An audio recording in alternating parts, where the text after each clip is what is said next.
आज पृथ्वी को समतल करके पृथु ने बीजों को बोया, पृथ्वी को समतल करके जोर लगा करके हल चलाया तो बीज उत्पन्न हो जाते हैं। 7 धान्य, बड़ा ही आनंद हो गया।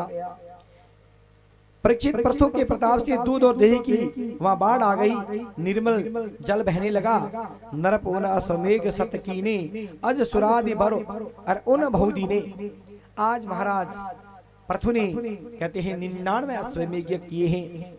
और अश्वमेघ यज्ञ करते हैं ना प्रिय बंधु, 100वां अश्वमेघ करने जा रहा था तो अश्व माने घोड़ा, एक घोड़ा छोड़ा जाता है, पूरी षष्ठी में घुमाया जाता है, सभी रजवाड़े में वो घोड़ा जाता है।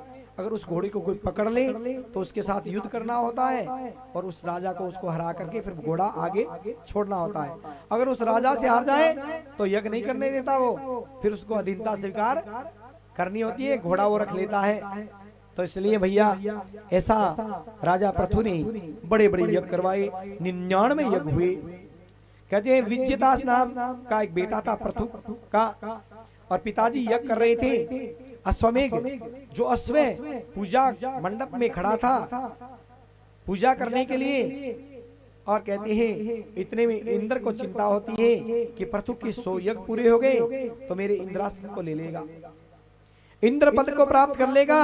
तो ऐसा करता हूं घोड़े को ही चुरा लेता हूं, और कहते हैं घोड़ा चुरा करके ले जाता है। आज इंद्र घोड़ा चुरा के ले गया। विजितास नाम का पृथु का जो बेटा था वो पीछा करता है इंद्र का। इंद्र तरह तरह की माया चला करके छिप जाता है। पृथु महाराज के हम इसे नहीं छोड़ेंगे, पकड़ लेंगे, अभी लेके आते हैं, हम उसे मार भी देंगे, मार भी देंगे।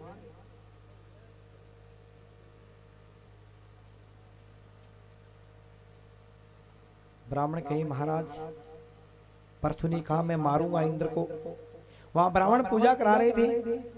ब्राह्मणों ने कहा महाराज क्या कर रहे हो, आप मेरे यजमान हो, आप यजमान को क्रोध नहीं करना चाहिए, पूजा पाठ में भंग हो जाता है, इसलिए बिल्कुल शांत हो जाओ, हम के ऊपर विश्वास करो, हम आपकी चिंता को हरण करेंगे, आप शांत रहो, बिल्कुल एकदम आनंद से रहो, क्रोध बिल्कुल ना करो, हंस हंस की कथा सुनो। और महाराज ऐसा कहा तो पृथु कहे तो क्या करोगे कि हवि करते हैं। और ब्राह्मणों ने क्या किया, अपना गुरु का स्मरण करके मां शारदा का ऐसा वेद मंत्र बोला कि हम इंद्र को वहीं भस्म कर देंगे। और स्वाहा स्वाहा जैसे ही यज्ञ के अंदर आहुति देने लगे तो भगवान वहां नारायण स्वयं प्रकट हो गए। नारायण प्रकट होकर के यहाँ इंद्र और घोड़े सहित प्रकट हुए और ब्राह्मणों से कहा हे ब्राह्मण देवताओं क्या कर रहे हो, दया करो, आप ब्राह्मण हो, आप इंद्र को मारना चाहते हो, ये लो इंद्र, ये लो घोड़ा, और हे पृथु मैं तेरे 99 यज्ञ से ही प्रसन्न हूँ, मैं तू जो मांगेगा दे दूंगा। 99 यज्ञ से ही प्रसन्न हो गए। अब भगवान श्री हरि इंद्र को साथ लेकर के प्रकट हुए। देखते ही देखते यज्ञशाला के अंदर कहते हैं आनंद हो गया। बोली भक्त वत्सल भगवान की जय हो। पृथु जी से भगवान कहे अरे पृथु जी आप जो चाहो मांग लो, जो आप मांगोगे वो मैं आपको दे दूंगा, जो भी मांगोगे। कहते हैं पृथु जी की ना स्वर्ग चाहता हूं, पृथु कह रहे हैं ना पृथ्वी का सुख लेना है मेरे को और ना भोग भोगने हैं, आपसे प्रभु मैं इतना मांगता हूं अगर आप देना चाहते हो तो मेरे 10,000 कान दे दो। कितने? 10,000 कान मांग रहे हैं पृथु जी। कितनी बड़ी बात है, सुंदर बात।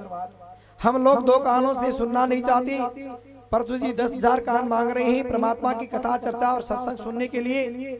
नारायण कहे प्रभु मैं तुम्हारी भक्ति से बहुत बड़ा प्रसन्न हूँ, हमारी कृपा सदा ही आप पर बनी रहेगी, सदा ही। इतना कहकर के भगवान वहां से चले जाते हैं।